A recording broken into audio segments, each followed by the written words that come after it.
Good evening and welcome to this special live coverage as Kuwait and Gulf Arab states face extraordinary and rapidly evolving circumstances. The region has witnessed a dangerous escalation following Iranian aggression that targeted U.S. interests and critical facilities across several Gulf states, resulting in casualties and damage to civilian infrastructure. Among the victims was a young child living in Kuwait who tragically lost her life after shrapnel fell in a residential area.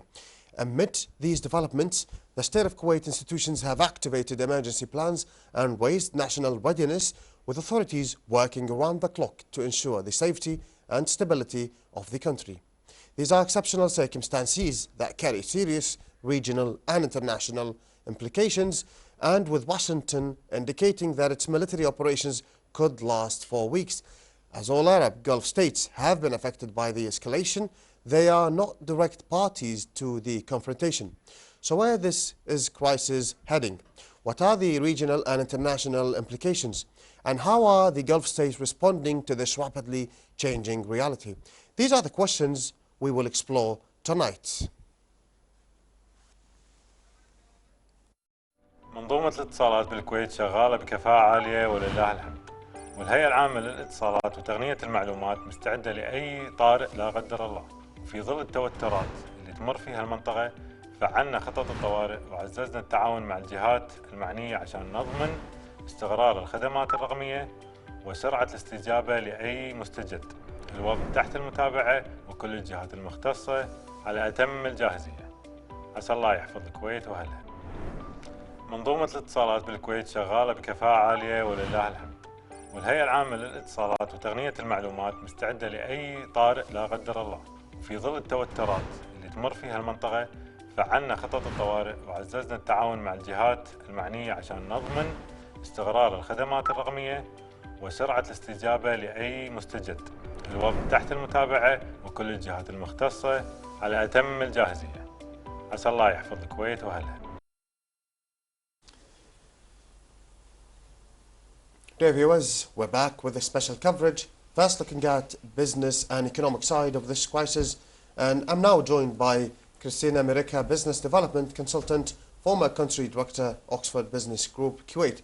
And before beginning our conversation, I will give the dear viewers a brief introduction of my guest this evening. Cristina-Gabriela Mirica is a Business Development Consultant based in Kuwait with nearly a decade of experience working closely with the country's public and private sectors. She previously served as Country Director for Oxford Business Group in Kuwait, where she led economic research and stakeholder engagement for the group's flagship investment report. Through her work, she has collaborated with business leaders, government institutions and international investors to analyze Kuwait's economic landscape and development priorities.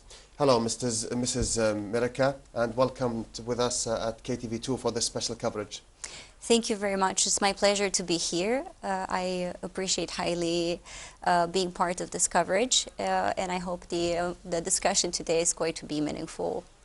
Surely, hopefully it will go as smooth as possible. And Mrs. Mirica, it has been a tough days throughout the past days, and without getting into details about the conflict itself, how has businesses community been responding to this regional crisis that has been happening, given at least your expertise in this field and your years in Kuwait? So before looking into what's been going on in Kuwait, we should look more at the region, right? So we know the GCC region is playing a fundamental role when we talk about energy and trade flows. So obviously anything that happens here is going to have a high impact when we look at investor sentiment and obviously at energy markets, and we have seen that in recent days. Nevertheless, when we zoom into Kuwait, generally speaking, the sentiment has been more of stability compared to the region, and this has been directing the way in which businesses have been conducting their operations. I think the response has been mainly operational, not strategic. And it's been mainly about ensuring business continuity. Obviously, we're talking here more about taking precautions and risk management than any more fundamental developments. And investment or investors' sentiment, as you have mentioned, it changes. I mean, generally, even if it's outside Kuwait, generally the sentiment changes in markets and investments if there is a crisis or war or just merely a conflict, right? It does change. Definitely, and we have to look at the reasons why the sentiment is changing. I mean, nowadays you don't even need to be a financial analyst. All you need to do is open the news and read. So you're going to see recent spikes in crude oil prices, volatility on stock exchange markets, and it gives you an understanding of why sentiment is currently debatable, let's say. Nevertheless, I think when you look at the fundamentals of each economy, it makes you understand whether this business sentiment it remains positive or not. Because on the short term, it's only natural that we're going to find volatility, uncertainty. But when we're talking about longer term strategies, I think investors are able to differentiate based on these fundamentals. On that and based on the event itself. And going into Kuwait, how has companies been dealing and adjusting their strategies as well in terms of the conflict? You said it was mainly operational. It's been a few days now. Taking a quick look at them, how have they been adjusting and responding to the conflict? So as we see, there are these two layers, right? These 2 points. It's first the operational response that we see, and then we see the more fundamental structural changes, let's say. We haven't seen that in Kuwait right now. Okay. The situation has been contained so far, no major disruptions. When we talk about measures, we're looking mainly at supply chain diversification.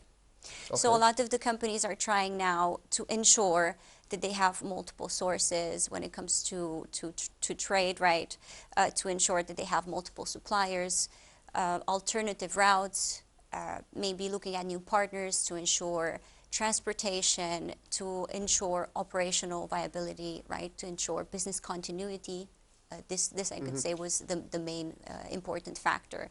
But obviously, there's an increasing reliance also on digital tools that help business leaders monitor supply chains, logistic flows, operations generally speaking, and help them make more informed decisions. Yeah, and the situation itself, and even about the routes, taking the routes and the rerouting, it has to do with the Strait of Hormuz as well. Maybe they could find a rerouting or maybe a wait-and-see approach for their businesses to be running smoothly. I guess this is a situation for the whole GCC now, where they are taking a wait-and-see approach, which is understandable given the circumstances. But what about the, let's say, logistics, aviation, and sectors like that? They are affected in these strikes, Iranian strikes, especially given that they are sensitive to regional disruptions. You know, like a lot of people and tourists and investors use aviation and supply chains and sectors like that. What about them? So it's a great point that you're mentioning.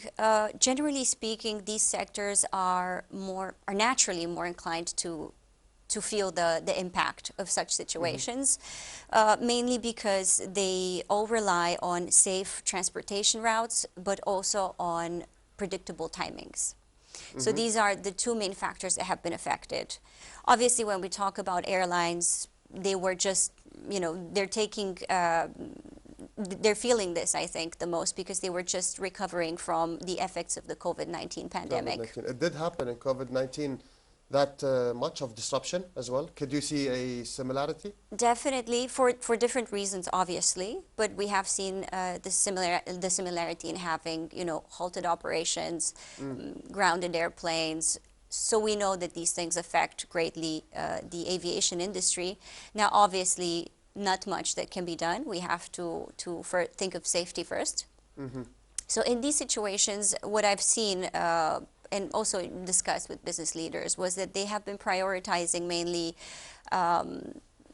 things that had to do more with cargo shipments, with essentials, having to to work within the capacity that they had and the limitations from local authorities. In terms of shipping and logistics, we do see, as I was mentioning, yes, tries of rerouting somehow. Definitely. Exactly, and trying to find safe passages for goods to continue flowing in and out of the country. COVID may have been a more holistic one on aviation, though, right? It was a higher impact. At the moment, we don't know how the situation is going to unfold. Exactly. So far, it's been almost a week.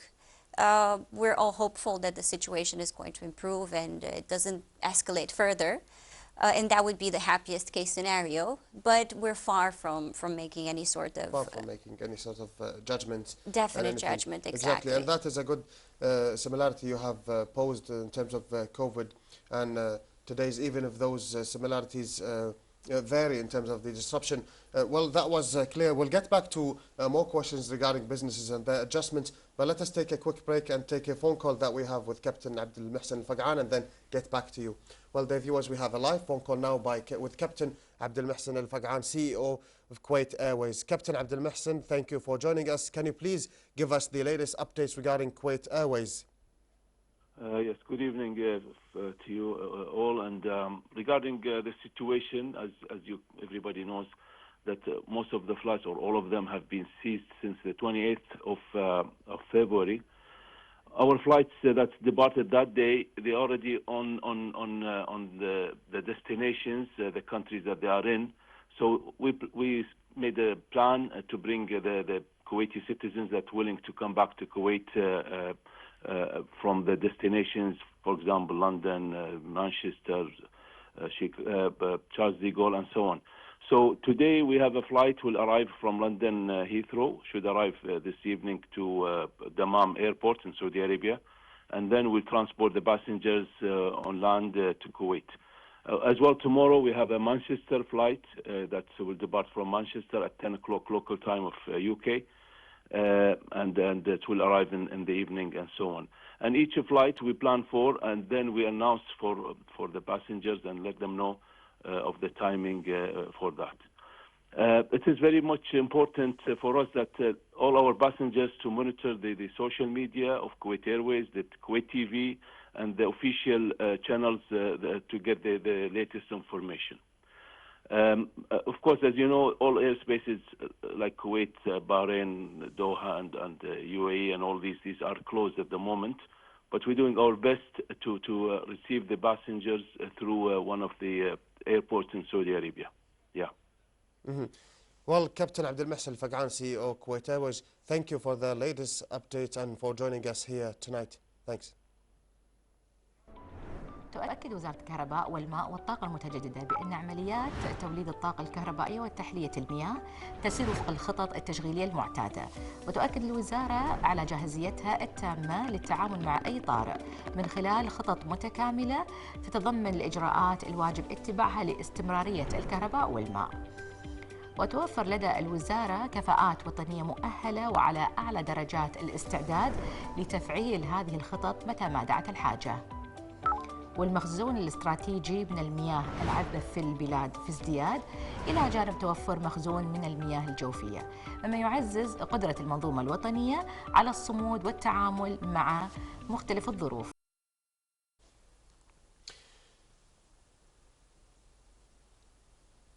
And now, dear viewers, we're back to you with our guest, Mrs. Cristina, right here in the studio to continue our talks on the Kuwaiti transportation and aviation and the sectors that are being affected and how businesses are reacting. Mrs. Cristina, we're back, and how is Kuwaiti logistics and how resilient is Kuwaiti logistics and transportations, how resilient it is in terms of navigating these challenges? So first of all, when we talk about that, we need to think about the strategic location that Kuwait has in terms of trade flows, and that already gives us a great indicator. Now, when we add to that the fact that in recent history, the capabilities in terms of logistics and transportations have been challenged already, it helps us understand that the situation currently is much more stable than we would think. There is experience. During the COVID-19 pandemic, there were disruptions in terms of logistics globally. Nevertheless, during such a period, Kuwait, the ports in Kuwait have been operating around 890,000 containers, according to public data. And that shows that during global disruption, the country was operating. That means that the sentiment here can be positive so far.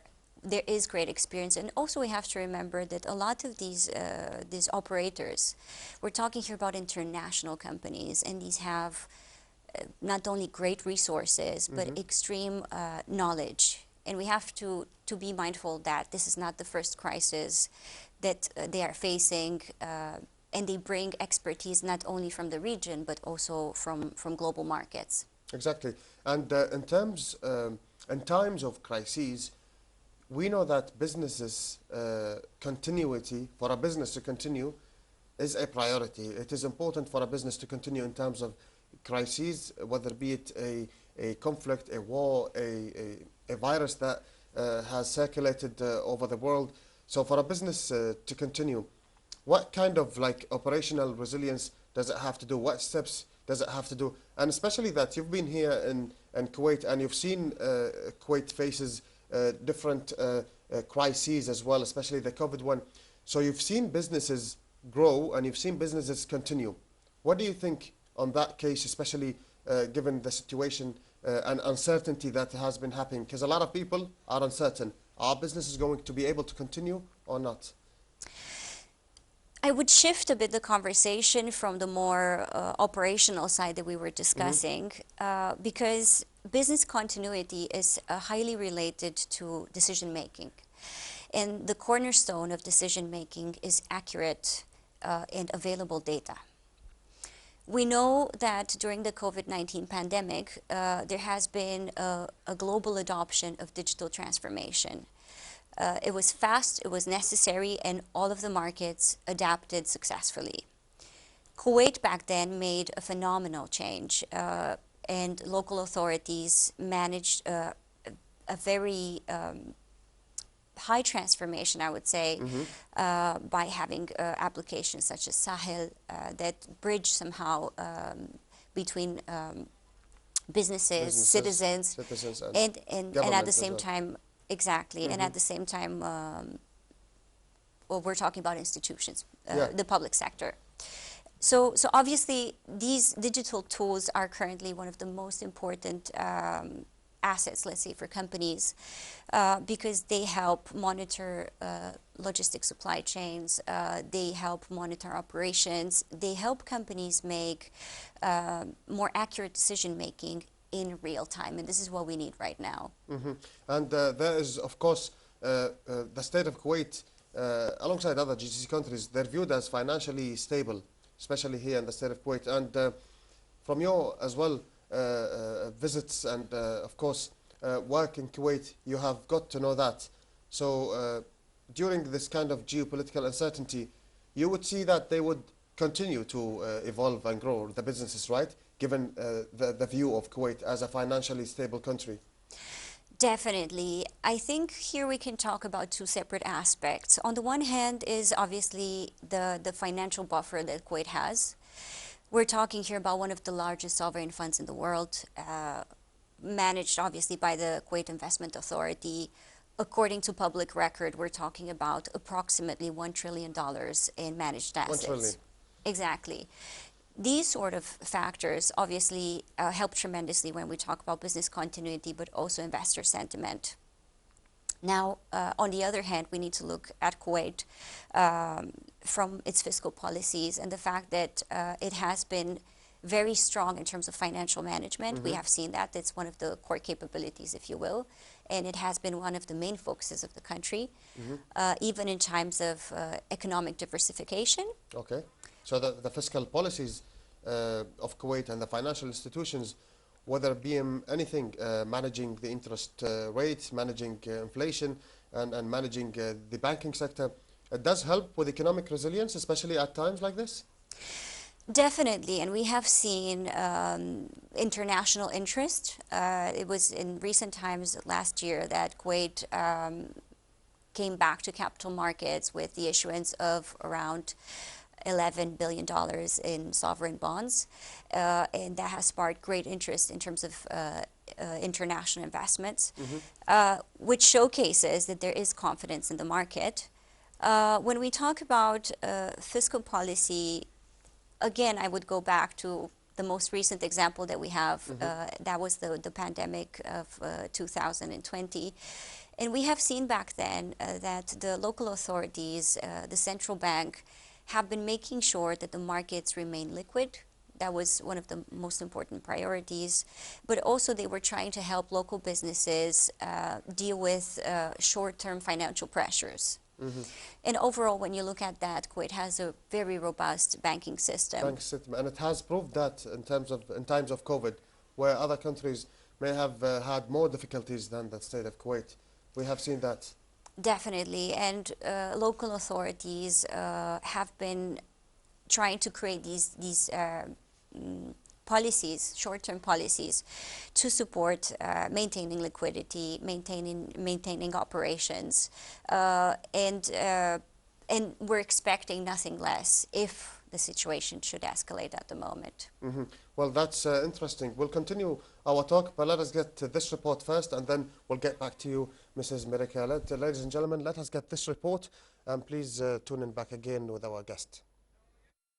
The ongoing conflict in the Middle East is no longer only a military confrontation. It has quickly evolved into an economic shockwave that is affecting both regional economies and the global market. The Middle East sits at the heart of the global energy system, producing nearly one-third of the world's oil. As tensions escalate in the Gulf and surrounding waters, markets are increasingly concerned about the stability of energy supplies. Strategic maritime routes, such as the Strait of Hormuz and the Bab el-Mandeb Strait, have once again become focal points of global attention. These narrow waterways are critical arteries for international trade, carrying a significant portion of the world's oil shipments and commercial goods. Any disruption to navigation in these routes could have immediate consequences for global energy markets, potentially pushing oil prices higher and increasing volatility in international markets. Shipping and logistics are already feeling the pressure. Several international shipping companies have begun rerouting vessels away from high-risk areas, particularly around the Red Sea. These longer routes increase transportation costs and insurance premiums for ships operating in conflict-affected waters. The aviation sector has also been affected, with several regional airspaces temporarily closed due to security concerns. Thousands of flights have been cancelled or rerouted, disrupting travel and increasing operational costs for airlines. Beyond transportation and energy, the ripple effects extend into global supply chains. Delays in shipping and rising freight costs can ultimately translate into higher prices for commodities and consumer goods worldwide. For Gulf economies in particular, these stakes are high. While higher oil prices may temporarily boost revenues for oil exporting states, prolonged instability risks undermining investment flows, tourism, and broader economic diversification plans. In this interconnected global economy, conflicts in strategic regions rarely remain localized. Instead, their economic consequences quickly spread across markets, supply chains, and financial systems around the world.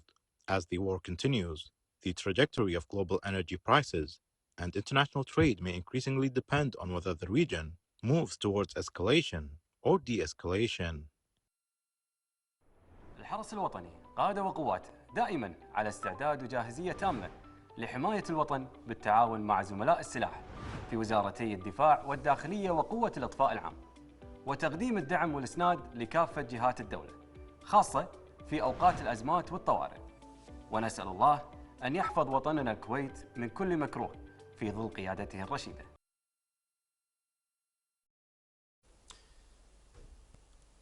And dear viewers, we're back to you at our studio with our guest, Mrs. Cristina-Gabriela Mirica, right here, and we'll continue our talk with our guest into investors right now. Mrs. Mirica, let's get into investors' sentiment and investors' outlook as well in the near future, at least given the economic circumstances. How about the investors' outlook? Can you tell us more about that? So obviously, as we were saying earlier, on the short term, we cannot pretend there is no worry, right? We know the markets are worried. We're seeing the news daily helps us really understand what's going on. But obviously, when we talk about long-term investment, we need to think about what are investors looking at. And here we go back with the discussion to the fundamentals of Kuwait. First of all, here we can mention that Kuwait is a very important energy producer around the world. Obviously, everybody knows Kuwait has the Burgan oil field, the second largest in the world. Exactly, yeah. We rely on oil. Exactly, so that remains pivotal. We also know that despite all of the economic diversification happening in the region, all of the countries here remain massive producers of oil and gas and, you know, important players in terms of energy. So that will remain an important factor when we talk about investor confidence and investor sentiment. Then obviously we factor in what we were talking earlier, the financial buffer that Kuwait has in such situations. Then also we're talking about a robust fiscal policy and the intervention whenever needed of local authorities and the central bank to stabilize the markets. So overall, we can say that the long-term investments remain stable. And now, especially before we move to the to other questions, talking about the confidence of the investors.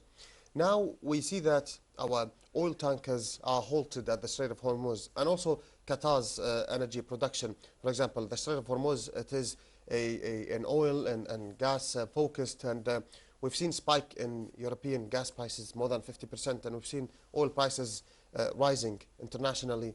And that helps, of course, other countries. We have seen spike in our nations, which gives some countries a fiscal cushion, for example, but maybe some countries like the UAE, they're more dependent on tourism, they're on aviation, stuff like that. So less dependent on oil, like the state of Kuwait, like Saudi Arabia, like Qatar, for example. So what I want to say is that given the situation right now, there may be a fluctuation in investor confidence, right? But it remains resilient in the long term, right? Yes, and I think here we need to go back simply to history. If all else would be taken out of consideration, at least we have history that we can look at. And the region has been through many crisis situations. This is not the first time. And it has every time bounced back even stronger than before, right? We are talking about the financial crisis of 2008. We're talking about the blockade that Qatar went through, other regional developments, and also the COVID pandemic. And this is only recent history, right? And every time these nations came back stronger. And it's for all of these elements that we were discussing. So obviously when we talk about investor confidence, it remains. It's going to be affected in the short term, yes. It's going to create maybe worry, maybe more cautious action, yes. Is that something that we need to consider now as worrisome over the long term? Not yet. Because we cannot judge, right? Nobody can judge the situation. As a lot, maybe in the past, during COVID times, have said that the economy is going to suffer, businesses are going to halt production and growth, but the situation turned out to be different, right? In your times as well in Kuwait. Also here I would mention, obviously not minimizing the current context, because developments are underway. We have seen similar tensions last year around May, June. And I think everybody remembers that. I was in Kuwait. 2025, June, yes. Yes. So the 12-day war. Exactly. So we can definitely say it's not something new. This happened before. There is a chance, hopefully, that this stops and we see global powers taking a more cautious approach, thinking more about the risks. Obviously, nobody wants war, so definitely we're all hopeful. I think uncertainty is, in your experience, uncertainty is a natural attitude in markets and in businesses, right? Any crises, whether be it major or minor, we see uncertainty growing, right? Yes, but we also see business leaders with great business acumen, people who have been through disruption before, I have personally been speaking to business leaders here in Kuwait and some of them outside, and everybody right now is focusing. Okay. They're taking measures step They're by working step. still normally. Yes, of course, there's minor operational adjustments. We know certain companies have reduced working hours. There's also the period that we're facing right now, it's Ramadan. But we have certain sectors that have more cautionary approach with workers working remotely and such. But operations are trying to, like business leaders are trying to maintain operations steady. And we see that they're trying to be as creative as possible to face these challenges. And what about the economic resilience and continuation of businesses? In your opinion, what would make them keep going with resilience and growth? Like what critical key points, for example? So definitely here we go back to what I was mentioning in terms of digital transformations. It's a direction that the country has been successfully implementing for the past years, and it's something that should continue moving forward. It's going to only help businesses long term. We see there's an over-reliance on digital tools nowadays. But what I can say... The digital aspect, does it play a good role nowadays for businesses? Definitely, and we have seen the exponential growth in certain sectors. Now, there is an element that we have to consider also, is that you have different sectors operating in different ways, right? And one of the aspects that I was discussing recently with business leaders was more on the on other sectors, right, such as retail, maybe manufacturing, construction. Certain industries rely more on warehousing and on maintaining stocks, whereas other industries operate more from a just-in-time business model. So we're expecting to see more disruption in businesses that operate under a just-in-time business model, because it doesn't offer them that sort of buffer that we see, for example, with large retailers. They have massive warehousing, they have great capabilities. And there would be a difference between businesses who utilize digital tools and those which don't, right? In principle, I think all of the businesses are adapting digital tools. The extent varies. The extent, to what extent? To what extent, yeah. Exactly. And here we're talking also about the fact that this sort of data coming in the right moment can help make more informed decision making, but also helps in terms of scenario planning, right? Analyzing various ways in which businesses can go and trying to take the most appropriate decisions when the time comes, depending on how the situation evolves. Oh yeah, definitely. And what about the investor confidence in businesses, at least in the state of Kuwait? We talked about the investor confidence and generally in the economy, for example. How about in businesses? Is it the same, investor confidence, or is it fluctuations for, let's say, medium enterprise, different to the economy itself? I think it's different because if we go back to COVID, we have seen some disruptions in small to medium enterprise SMEs, right? Well, obviously in such situations, reality is not all companies are going to make it. We will see, hopefully, the majority maintaining operations and remaining financially viable. But in such extreme situations, history has proved that not all companies will remain standing, unfortunately. Now, this doesn't have to be the case in Kuwait, and it doesn't have to be also a worrisome scenario. Sometimes, due to adversity, it might be the right decision to close a small business. Maybe take it as, it's not the right moment, and take it back once the situation becomes more stable. Also, we have to keep in mind that especially at a smaller scale, everything can be considered a learning curve, right? And sometimes it's a steep learning curve, but at the end of the day, it doesn't have to be a detractor of the SME market, let's say. It depends on certain factors, right? Whether or not this business has to continue or not. It depends. It varies. Definitely, and here it's obviously a mix of local policies that support the environment, Oh, but yeah, then we talk also definitely. about the business leaders themselves and the decisions that they make and the capabilities that each company is developing. The decision making plays a big part in that. Obviously, and speaking of that, I have seen companies taking great risks before. In Kuwait, especially in the post-pandemic period. Okay. We're talking here early 2021, when there were the early tries of opening the markets. And these have rendered great success. We have seen that sometimes business leaders take risky decisions, but in the end, with the right information and with the right data, it ends to successful outcomes. Yeah, definitely. And then now that we have touched upon investor confidence and SMEs and the economy, we'll get back to the very last questions we have. But let us take a break and get back to you. Let's take a break and get back to you. الحمد لله رب العالمين وصلوات الله وسلامه على نبينا محمد وعلى آله وصحبه أجمعين. أما بعد، فعلى المسلم أن يوطن نفسه على الابتلاءات. قال الله تبارك وتعالى: ونبلوكم بالشر والخير فتنة. هذه الحياة حياة ابتلاء. الله سبحانه وتعالى يقول: لقد خلقنا الإنسان في كبد.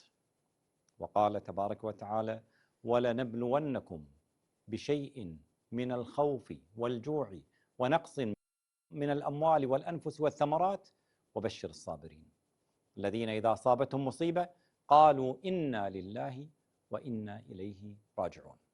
الصبر أمر مهم، لا سيما في مثل هذه الأوقات. قال الله تبارك وتعالى: والعصر إن الإنسان لفي خسر إلا الذين آمنوا وعملوا الصالحات وتواصوا بالحق وتواصوا بالصبر. الصبر ورد ذكره في القرآن نحو 100 مرة، وورد ذكره في الحديث نحو 100 مرة، وذلك لأهميته. كذلك أن نقول إنا لله وإنا إليه راجعون. إنا لله. دائما نحن في صلواتنا نستعين بالله تبارك وتعالى، ونقول ذلك في كل ركعة: إياك نعبد وإياك نستعين. فالاستعانة بالله، وعلينا أن نسترجع بأن نقول إنا لله وإنا إليه راجعون، وأن نطمئن وأن نتوكل على الله سبحانه وتعالى. والنبي عليه الصلاة والسلام يقول: عجبا لأمر المؤمن إن أمره كله خير. إذا أصابته ضراء صبر فكان خيرا له، وإذا أصابته سراء شكر فكان خيرا له. فلا شك بأن الإنسان بصبره واسترجاعه واعتماده على الله سبحانه وتعالى وبذل الأسباب باتباع التعليمات التي تصدر من الجهات الرسمية المسؤولة، فإن ذلك مما يكون سببا في الحفظ من الله وبذل الأسباب من عند الإنسان. نسأل الله عز وجل أن يحفظ الكويت وأميرها وأهلها من كل مكروه. صلى الله وسلم على نبينا محمد والحمد.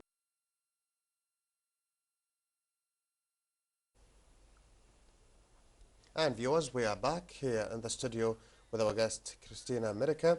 And Cristina, Mrs. Cristina, after you've informed us of many different angles of businesses, now before we end this fruitful conversation, what messages would you give to businesses and investors who are watching and observing from outside Kuwait?